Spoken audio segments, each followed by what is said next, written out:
back at it. Oh, what did you end up buying? Any chairs? No, because we were just looking around. We found some. There was a overstock store we wanted to check. Excuse me, but they weren't open today.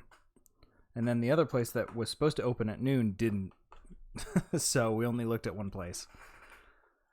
But we found something. Yeah, they're the cheapest there, but they were pretty nice. So we might go with those. I don't know. We want to look around and see our options first. Yeah, that's fair. Furniture is always a big buy. Mm-hmm. No need to rush it. And we're not going crazy because we're not getting like a set or anything. Because the table is good. The table's fine.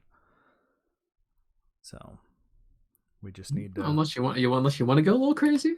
Well, there's no point. Because why would we now? You know. Get some nice furniture for the place. We could, but we also don't have that much money to be playing with. You know. That's fair. So, I'll get the nice furniture for the key points, and then the rest can just be IKEA or something. Yeah. Well, we were looking at the IKEA chairs, and some of those were very expensive and not very good either. Oh yeah, you gotta be a little what's the word? So, discerning. Not all furniture is created equal. Exactly.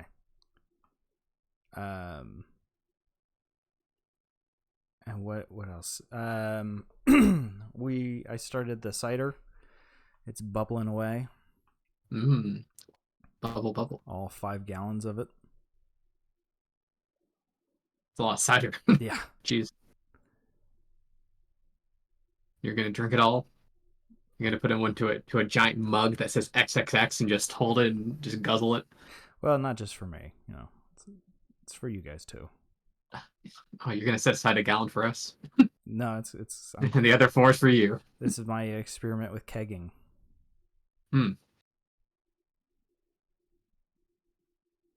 Well, I'm happy to be a test subject. Hopefully, it's not terrible. Hey, it's cider. It's got to be good.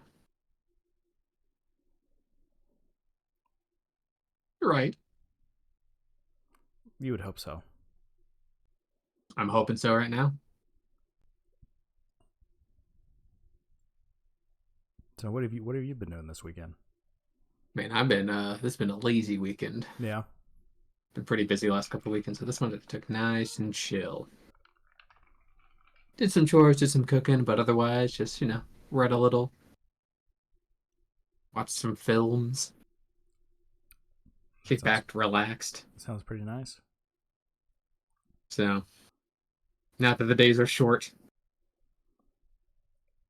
Yeah, for real. I get home from work. I was like, okay, well, I got to mow yesterday because I get home from work and the sun's already down. So there's no way I'm doing it after work. Yeah. It's depressing. So, and the temperature's dropping, so all my outdoor runs are going to have to come to an end. I have to actually start going to the gym. Yeah. I've not been working out. So I need to be doing that more because mowing isn't the biggest exercise. It's a little bit of exercise, but I'm not sure if I'd consider it working out. Yeah. I think it's like an hour and a half-ish. Yeah, I'm assuming you got a push mower, so Yeah. That's some walking Granted, around. it's self-propelled, so it's mainly just walking for an hour. Not even one of the mowing. You just pay one of the neighbor kids. Yeah. You're sitting on a lawn chair with your feet in a kiddie pool, cracking open a beer. I'm watching somebody work out, so that counts, right? Mental workout. A mental sweat. Mm-hmm. Oh no, you want to jump into it? Yeah, we can start on into it. So hello everyone and welcome back to Thanks-Lynning. As everyone knows, the month of November is entirely dedicated to Jeff Lynne. As you can see by the picture that's on the screen now. And if you're listening the one and only. If you're just listening, you should definitely come look at the picture real quick. It's not going to change for the whole thing, so that's all you need to see. It's just Jeff Lynne's head. He will be there. He will be watching the whole time. He's even there on the episodes that we have the dancing music notes. He's just hidden in the background, waiting for his time to come back. But this week we listened to ELO 2 by Electric Light Orchestra. This is the second studio album. I guess I'm getting into the history. I'm stealing your thunder there, Cooper. I'm sorry. No. I mean, I feel like ELO is your wheelhouse in terms of history, so go ahead. So it was released in 1973 in the U.S., and it was titled Electric Light Orchestra 2, Roman numeral 2, that is.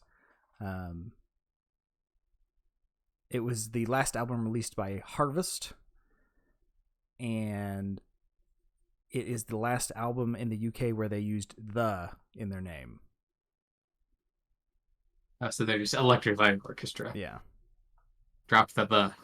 And a lot of people abbreviate it ELO, and they do as well. So. Yeah, I guess I've never seen someone do TELO. Yeah.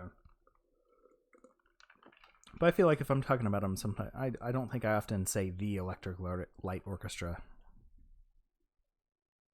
Or the ELO.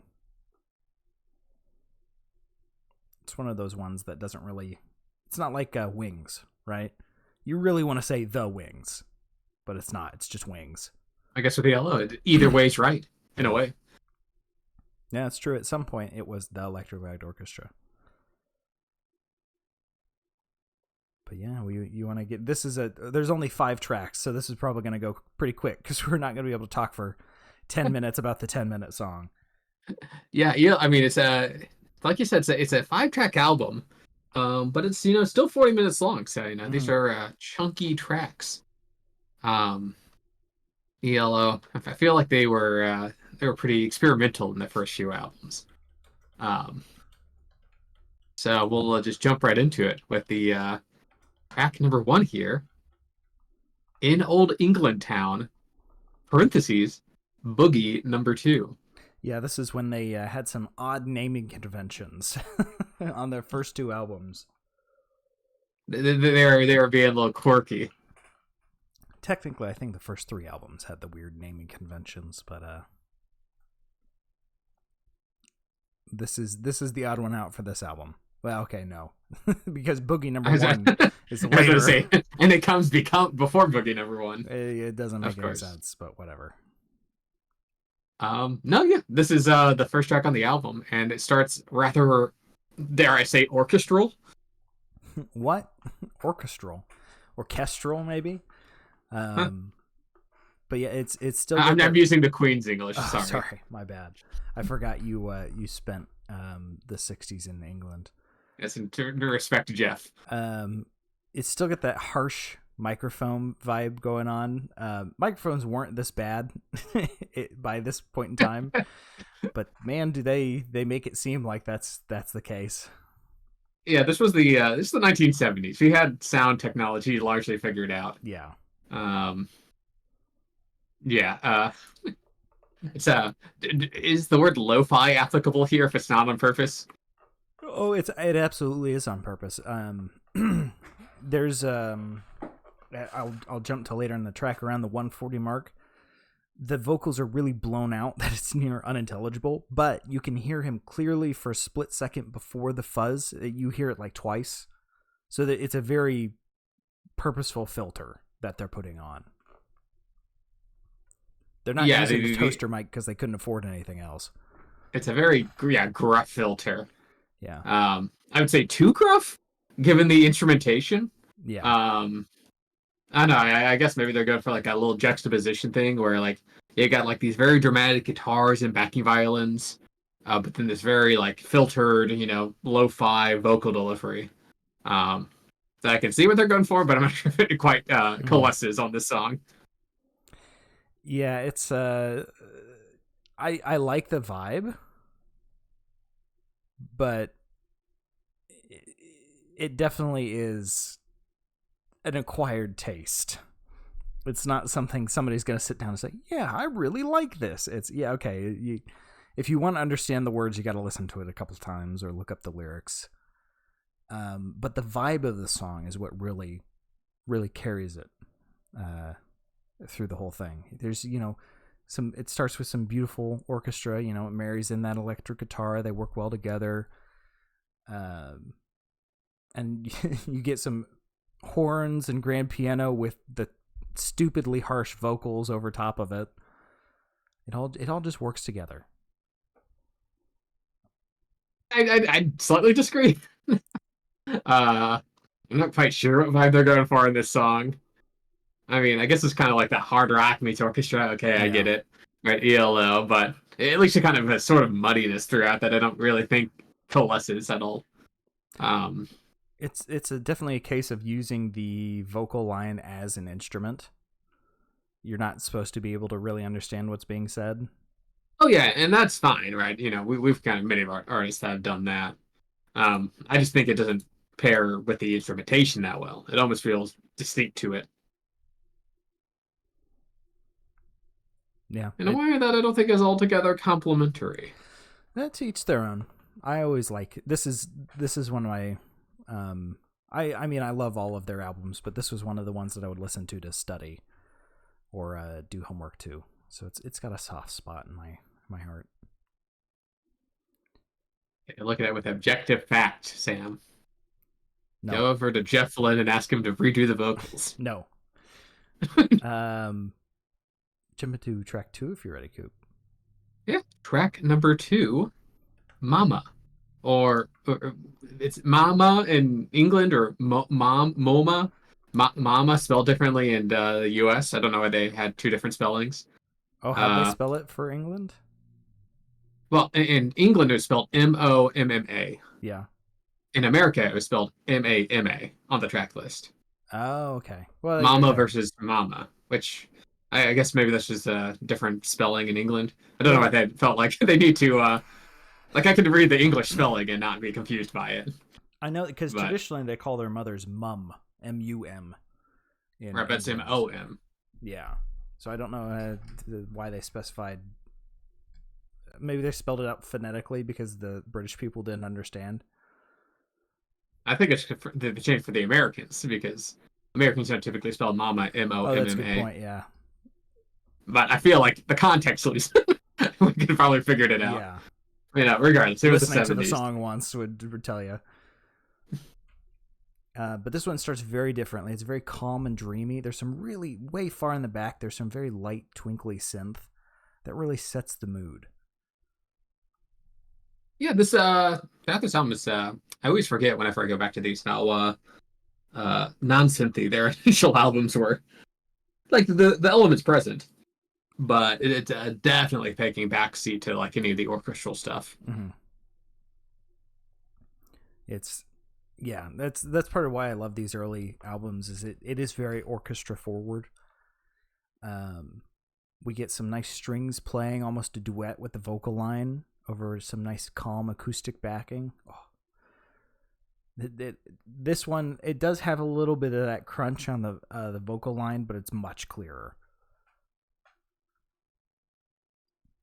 Oh yeah, and yeah, the vocals are a lot better on this one, in my opinion. Yeah, very harmonious, and a little bit of grit on it, but also a lot more, I think, emotional, heartfelt. Yes, which obviously works well with these kind of very lush violins and kind of gentle guitar underneath. Mm-hmm. And around the 140 mark, we get that real plodding synth that comes in every once in a while. Dum, dum, dum, dum, dum, dum. I love that. Oh yeah, that's it's almost similar to like a like a horn of some sort, which adds like a nice little like kind of break in between the songs.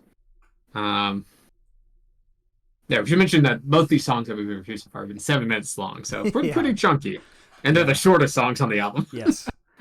And Mama, it kind of takes it because it starts very slow and calm, and it kind of builds as it goes and gets more and more frantic. Because there's the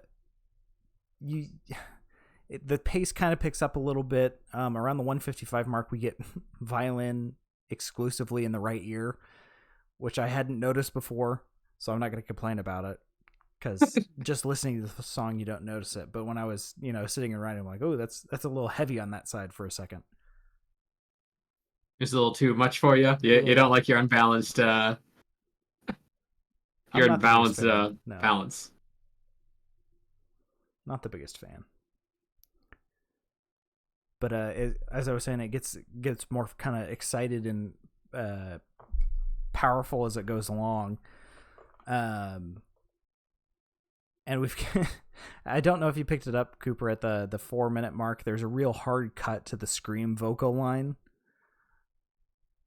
Oh yeah. It was a little jarring. A little snip. I feel like they kind of did go for a slapdash vibe on these albums. Almost like intentionally. Did did they invent lo-fi music? Maybe, yeah. Low fidelity? You could yes. They made the choice to do lo-fi rather than doing it because that was the only option.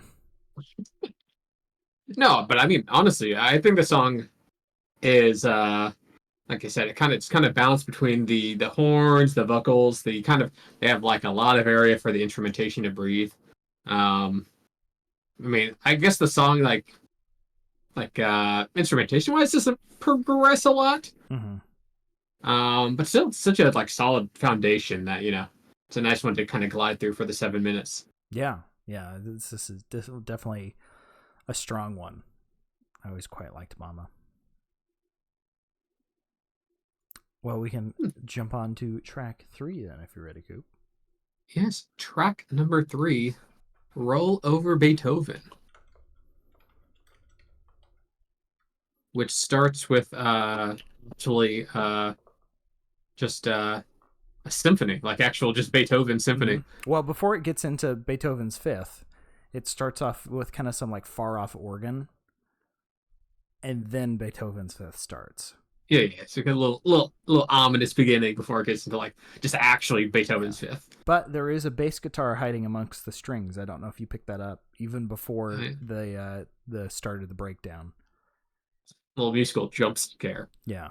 And then the electric guitar comes in. That's the jump scare. Then it gets really 50s. Yeah, then just breaks it. I mean, I guess this is technically a cover song, right? Yes, it's Chuck Berry. Chuck Berry's. But the I'd made that comment later. I should probably listen to Chuck Berry's version at some point to know what ELO changed. I mean, the orchestral elements are definitely new, but like the full rock sock hop elements kind of very Chuck Berry. Right, but starting it with Beethoven's Fifth was an ELO change. Which I kind of like how I kind of like how Jeff's love for the 1950s has been consistent throughout his like 50-year career. Yes, like this one came out in 1973. This would have been like, I don't know, us like referencing music from like 2010. Oh gosh. Right, not that far ago. Well, no. That would be like 2000s, not 2010. I mean, there was 20 years roughly between the 50s and 70s. Well, this was 72, and this Roll Over Beethoven came out in 56, so that's only like, what, 15 years? 15, yeah. So, yeah. Yeah, it would have been mid-2000s. It's almost 2025. 2020 was 15 years ago. Okay, fine. Ooh, the specter of time. But just his love for the 50s have stayed consistent. Yes. Despite, yeah, he's always having gone through 50 years of music himself. And they also his love of the Beatles. Even if he did poke fun at them at this point in his career, the Beatles covered it too. Yes, which is another point of he somehow gets to get both his 50 song and his Beatles reference in the same song. Yes. I guess when you're working with 5 songs, you have to be economic about these things. Now, I will say I found some weird facts about this. Apparently, this song is ELO's most performed song. I guess I'm not too surprised, right? Because this is like their first big single, right? Yes. But it just I didn't believe it until I pulled up some of the set list. It was I think it was like setlist.com or something. And it had this at number 1 because they were just back in the 70s. They were doing a show every 3 days, so it added up. Mr. Blue Sky is only ranked 26th. That's surprising. Granted, this does not take into account the current tour. That's fair, but I mean, that is surprising considering. I mean, what? Mr. Blue Sky came out in like what, 1980? Mm-hmm. So I guess they were just touring a lot in the 70s. They were touring, like I said, every 3 days there was a new concert. Because Blue Skies had to have appeared in basically every performance they've ever done since it came Correct. out. Yes. Yeah. But I guess so has Roll Over Beethoven. I can't remember if they play that. They did. They did play that at the show I went to. So I think that if they're playing that every time, the fact that it's older just wins. Yeah. Guess what song they played 3 times in concert? What's that? Battle of Marston Moor, baby. No way. Yes. Oh, I guess not the concert you went to, just No. every concert. Yes, no. Oh, okay. you would not hear me stop talking about it if they played it 3 times at the concert I went to. I'm just saying. You and the 3 other people in the audience that would get that reference. Woo! This one's for you. They've actually played let me find it again. There was our statistics. They've actually played Great Balls of Fire, a Jerry Lee Lewis cover, more than they've played Mr. Blue Sky. Really? Yeah. It's now that's 20th. Surprising. Yeah. Huh. I guess it makes sense. This one's number 1. I mean, it's certainly. I mean, to be fair, it's not a straight cover of Roll Over Beethoven. Yeah. It's a very odd mixture of musical stylings. Because obviously it's Chuck Berry's Roll Over Beethoven, and then it's like just actual the Fifth Symphony. So it's like this weird melding of like sock hop and classical music. They've played Battle of Marston Moor in concert more than Easy Money, Lonesome Lullaby, Ordinary Dream, One Summer Dream, Look at Me Now, So Fine. They've only played So Fine once. In 81. One concert in Philadelphia. If this website's correct. I'm not sure I trust this website. Yeah, I mean, this is just a band that's been going back for for decades and decades. I mean, I'm sure they've missed some, but so there's apparently in 71 there was one show, in 72 there was 73, in 73 there was 107, in 74 Louise. there was 170 or 113, 75 there was 67, 76 107, and then it's kind of been going down since then. Because see, it says there was only two shows in 2017, which is not, I don't think is correct. Yeah, maybe they missed some, but there's a lot of tours. 2016 was when 2016 or 2015 is when Out of the Blue came out, and that tour is not on here because they did, or not Out of the Blue, From Out of Nowhere. No, From Out of Nowhere was 2020. What am I saying? Alone in the Universe. God, my brain's all over the place. It's a little warm in here. Yeah, you tap into a little bit of that cider. No. Sam, why is there only 4.5 gallons of cider? I thought you said there would be 5. Sam, why is there only a half gallon of cider in here? I don't know what it's talking about. Yeah, so I don't think I trust this anymore because the Alone in the Universe tour is not on here. Yeah, they probably missed some. Because I'm pretty sure they did a tour for that. Or I'm misremembering. I don't know. But anyway. Back to Roll Over Beethoven. Yeah. That's an interesting song. I mean, it's fun. It's odd. You don't get a lot like these. No. It's got some crazy string work up and down as a kind of a general rock theme happens in the background. Very, very orchestral focused, as you said. I can respect that they put a very unique spin on a cover. Yeah. Got a nice, I think I was listening to it. That piano solo around the 340 mark, is I think what Jeff Lynne was trying to replicate on the terrible one note solo in From Out of Nowhere. You remember that? Vaguely. I think that's what he was going for. And then we get some nice farty synth repeating Beethoven licks at the 6-minute mark. It's only in the right ear, but it doesn't feel too heavy. And then it finishes by repeating rollover Beethoven until he is cut off abruptly at 7:55. Another hard cut. Like he had time to breathe in and go, eh! Like just cut before then. Come on. Lo-fi. Here, well, we'll take it on to the next song if you're ready, Sam. Yeah, track 4. It's track number 4, From the Sun to the World. Parentheses, Boogie number 1. If I can type. Which starts with a very spacey instrumental. Yes. Yeah, it's kind of haunting and ethereal. It fits really nicely with the piano. Yeah, nice piano, very in the background. Kind of floats on that for a little bit throughout the song before the piano and the violins kick in around like the 130 point, which ooh, that like main piano violin lick is so nice. Rolls into some nice sawtooth synth in there as well to do it with the strings. Oh, love it. It's, the vocals are back to being low muddy again. Mm-hmm. Maybe that's just a boogie thing. I do think this one, especially the vocal performance, doesn't mesh too greatly with the backing track, but it kind of gets its footing a bit more as the song goes on. Yeah, I mean the the piano on this is great. It's also got a good like bringing of like very demure energy.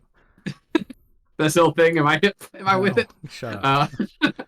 Whenever everything drops out like the 3-minute mark, and like he's just kind of like these low key horns and pianos. Yes, the French kind of bringing the solo. emotional down. Oh. Yes, technically a duet because it's playing with the piano, but the piano is also doing the backing track, so whatever. But I love that great French horn solo there. It's fantastic.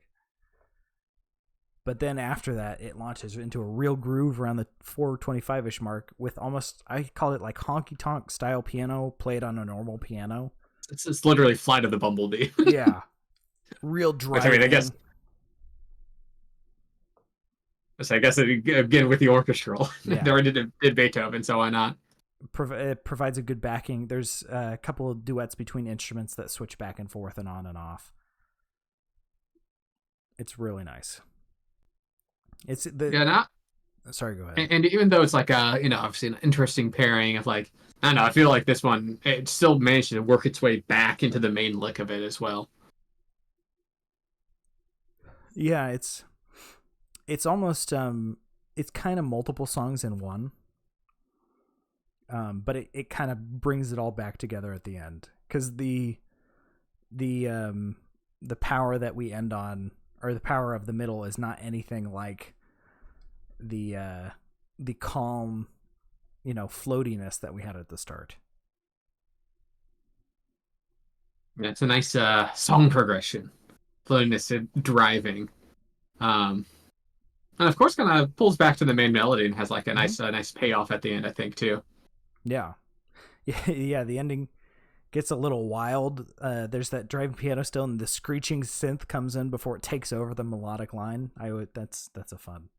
It's just screaming, and then it very loudly plays the main melody. Yeah, maybe not a very subtle song, No, especially in the back all. half, but I like it. It's quite fun.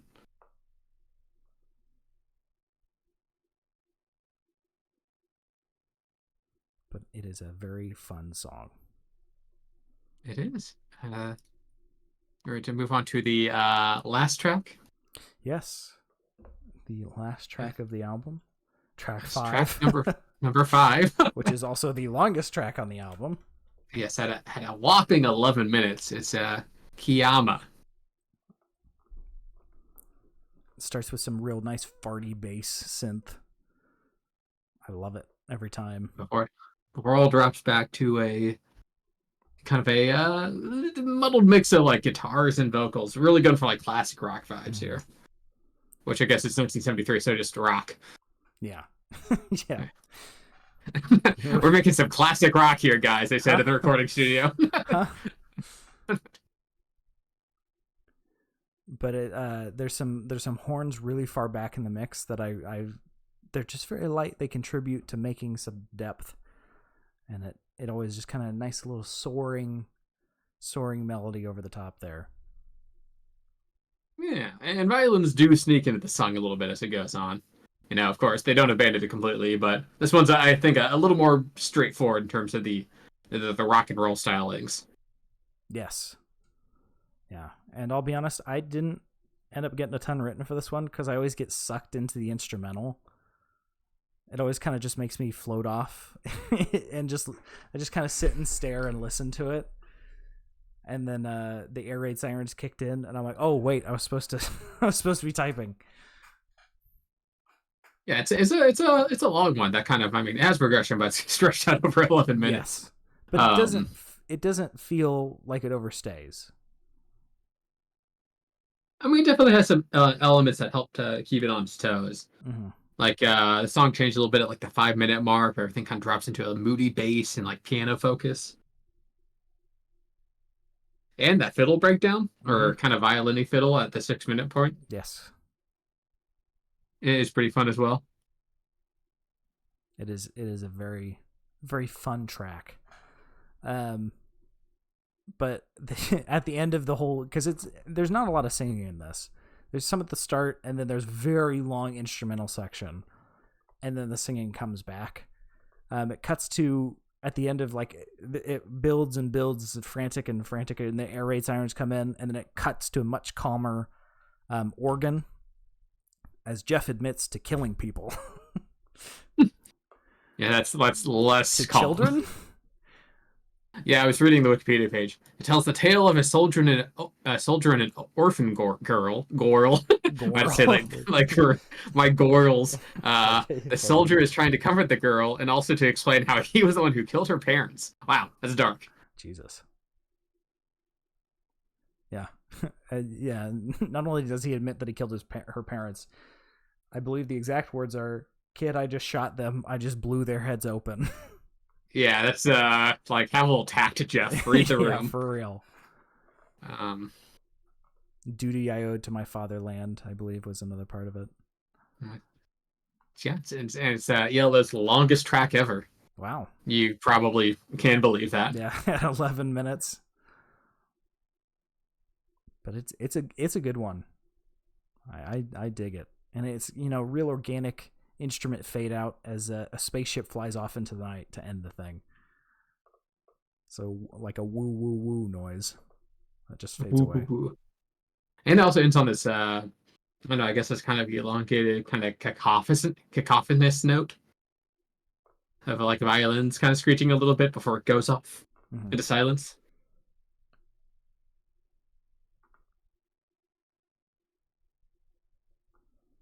But that's Kiyama. Unless you got anything else, Coop. No, that's all I got. So now we got to pick our favorite and least favorite. Not a whole lot to pick from here. I was about to say. Well, Sam, you start off. What's your favorite track on this album? Favorite, I think, is probably From the Sun to the World.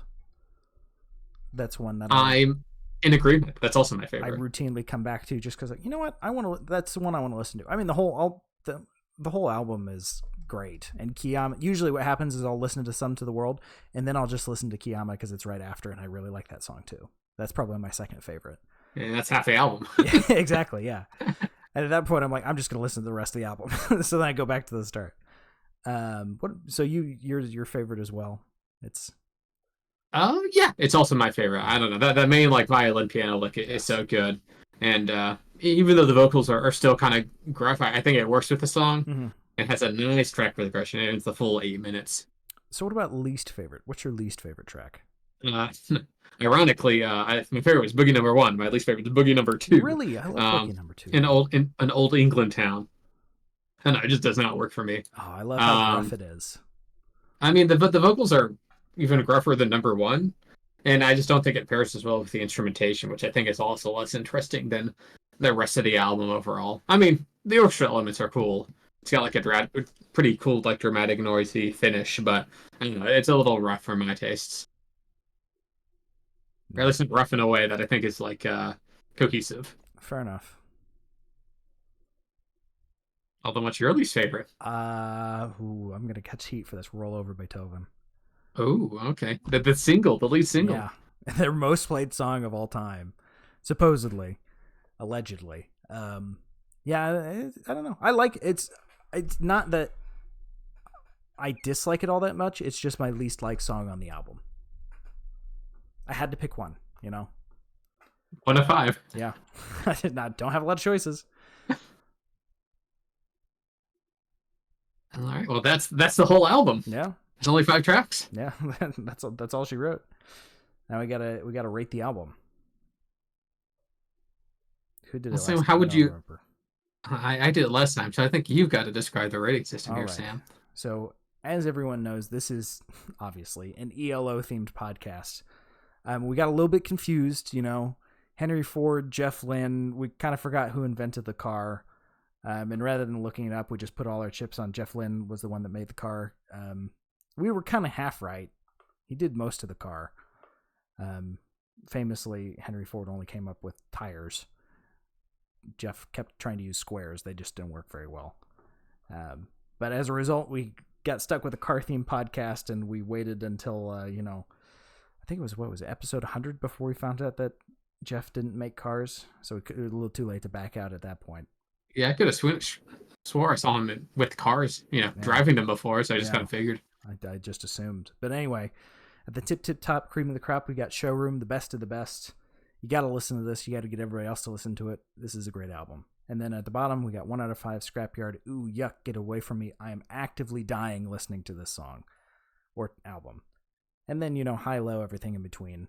So, Cooper, what would you rate ELO 2 by Electric Light Orchestra? I would rate it as I was kind of flip-flopping between like a high fixer-upper and a low like new, but I think I'll be generous and give it a low like new.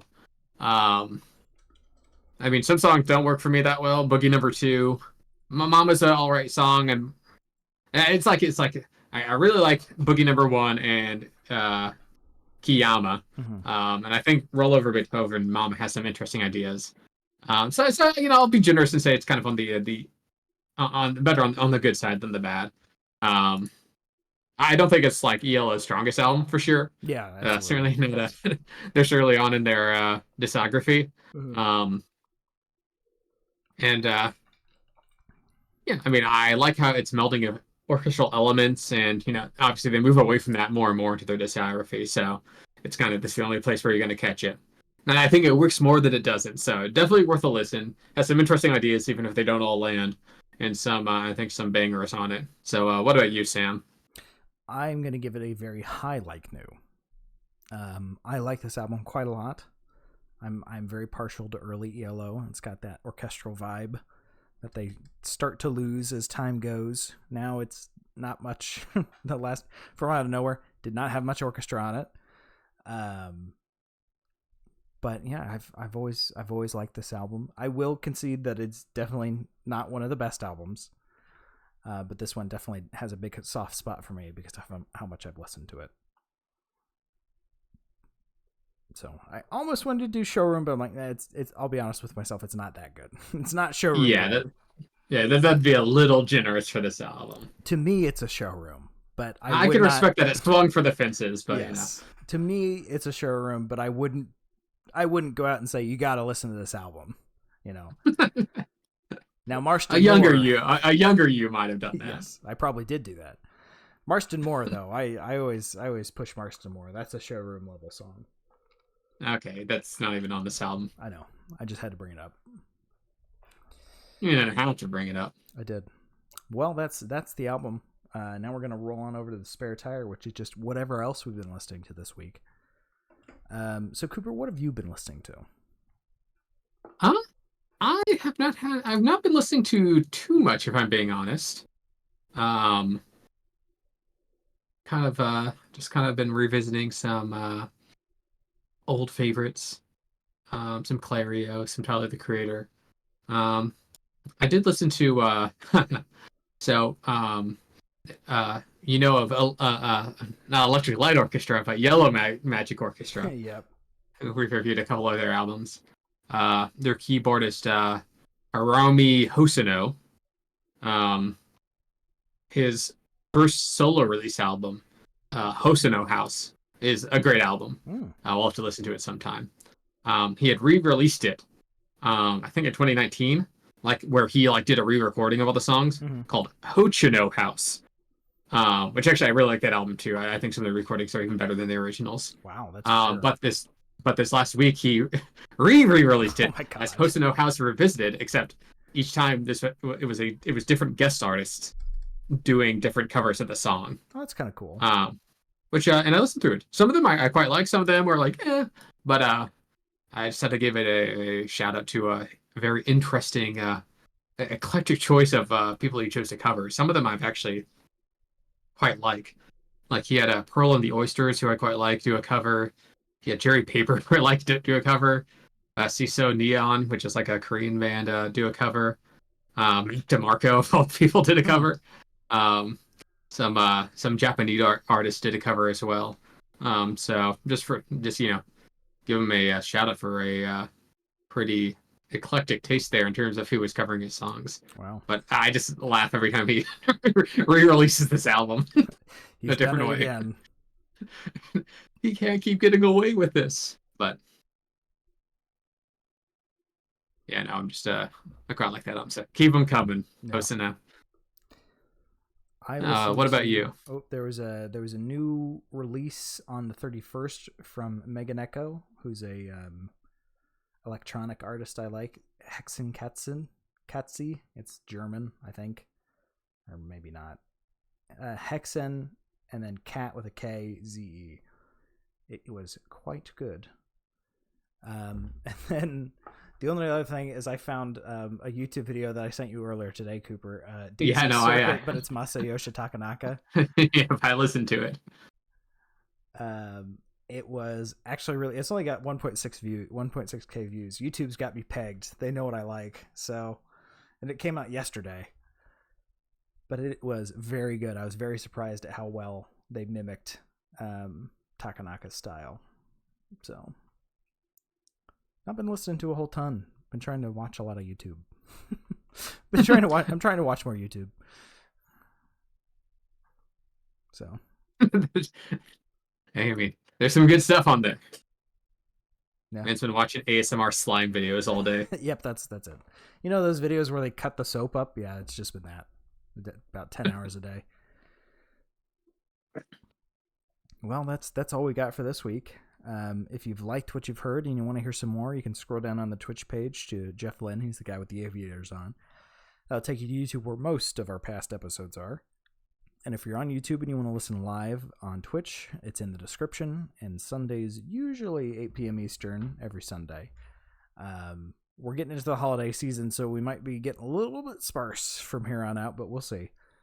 You want to? There's Blue Sky, that site.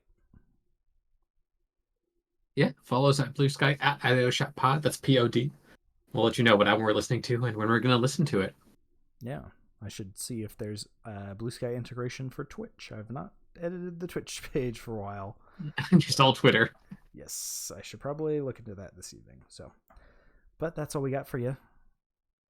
We hope you enjoyed, and we will see you next time. See you later, shoppies. See you.